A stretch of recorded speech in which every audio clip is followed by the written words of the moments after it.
Hello once again, people of the internet. This is Gorilla17, your wonderful leader, for once clean shaven. That's new. Besides the point.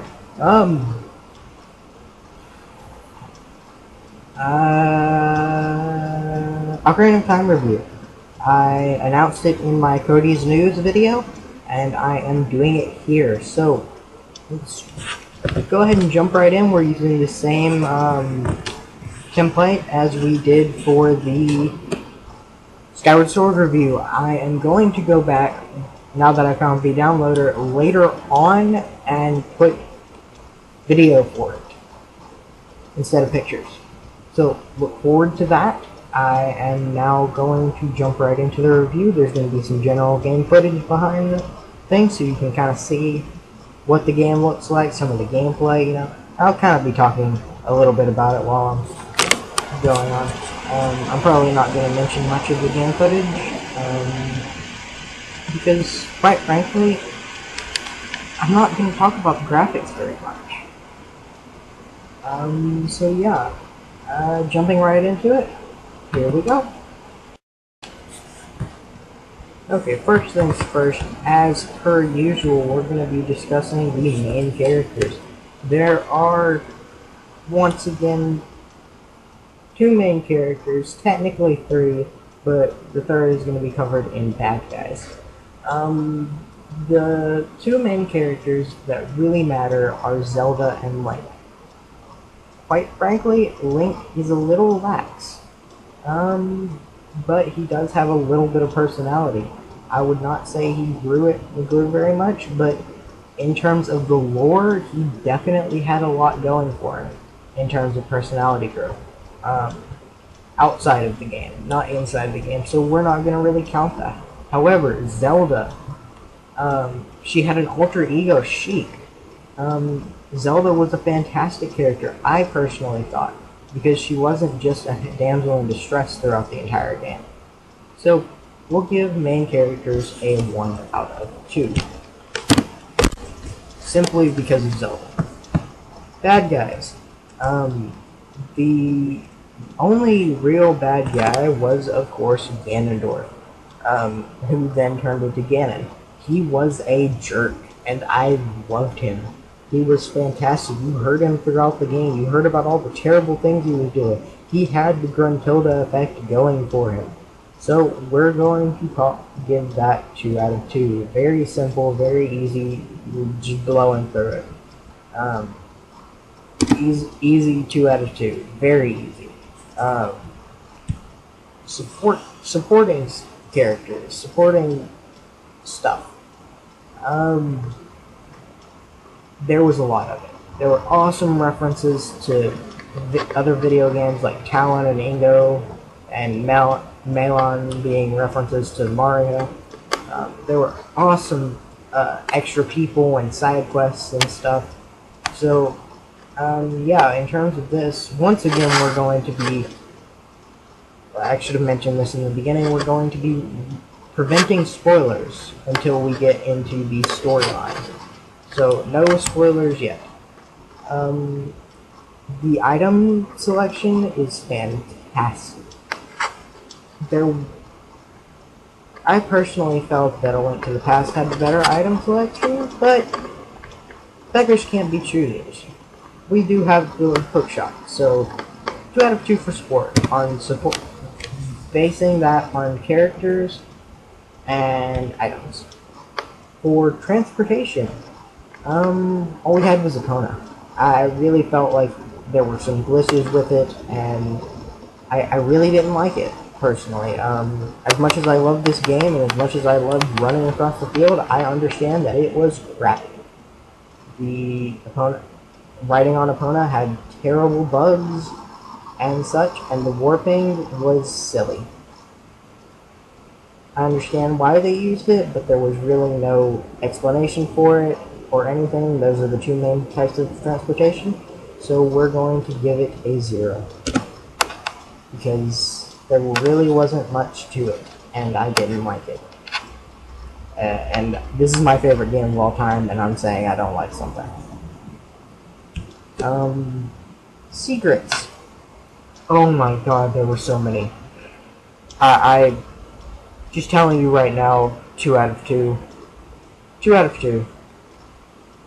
Let's see, we've got the different side quests, the extra stuff, the Goron sword that does twice as much damage as the Master Sword.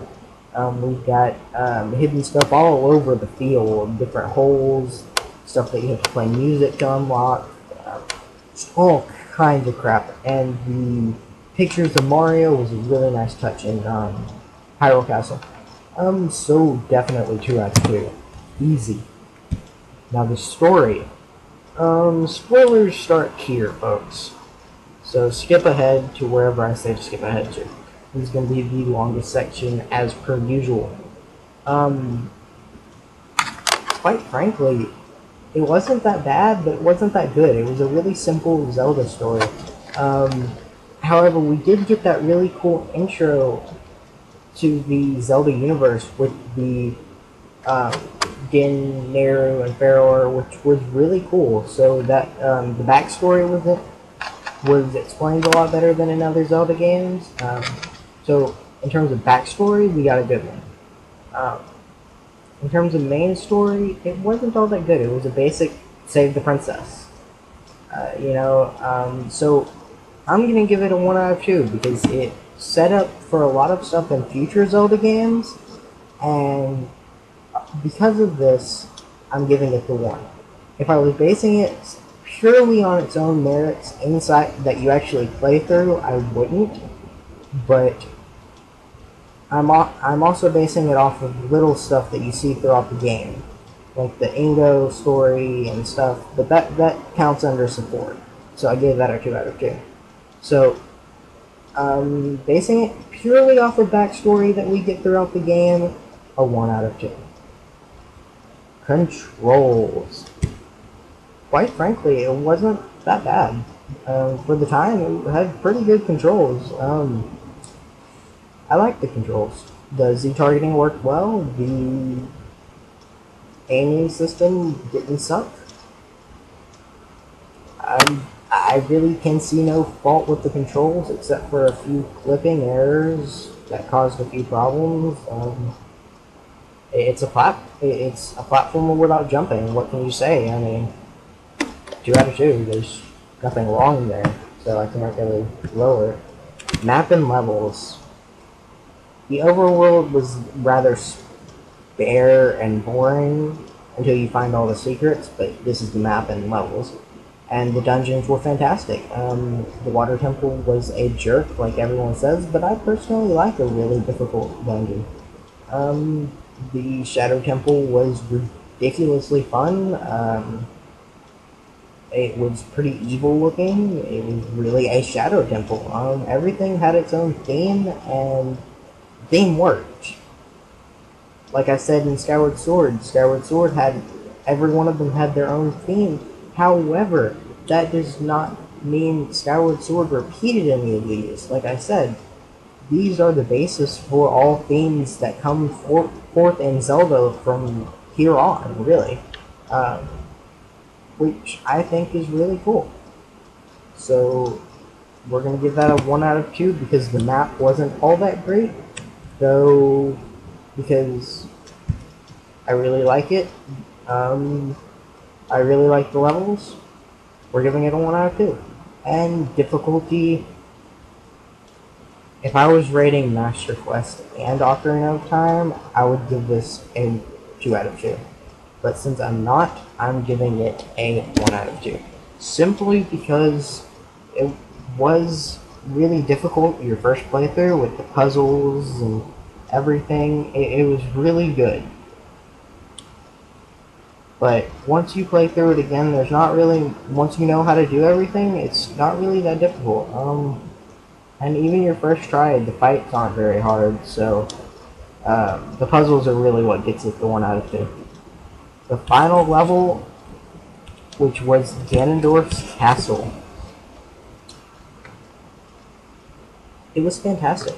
You go through significant views on all of the dungeons you've faced thus far. You finally go through the you go through the go through this gauntlet of fighting monsters and stuff, which is really fun.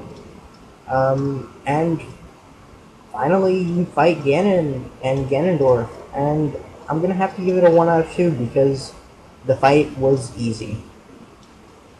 I didn't find it very difficult. I felt it an underwhelming boss fight, which is a problem in most games. The final level just feels epic instead of feeling hard, if that makes any sense.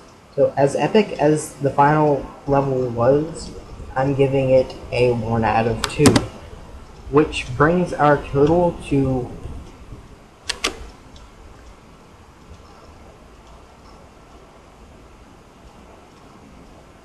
13 out of 20, which is actually lower than what Skyward Sword got. So without my nostalgia glasses, this game gets a 13 out of 20, which is a 6.5 out of 10. So, yeah, I love this game. It is my favorite game. But is that because it's a good game for the time? Sure. For the time, it probably would have gotten more from me, simply because I haven't seen people do better.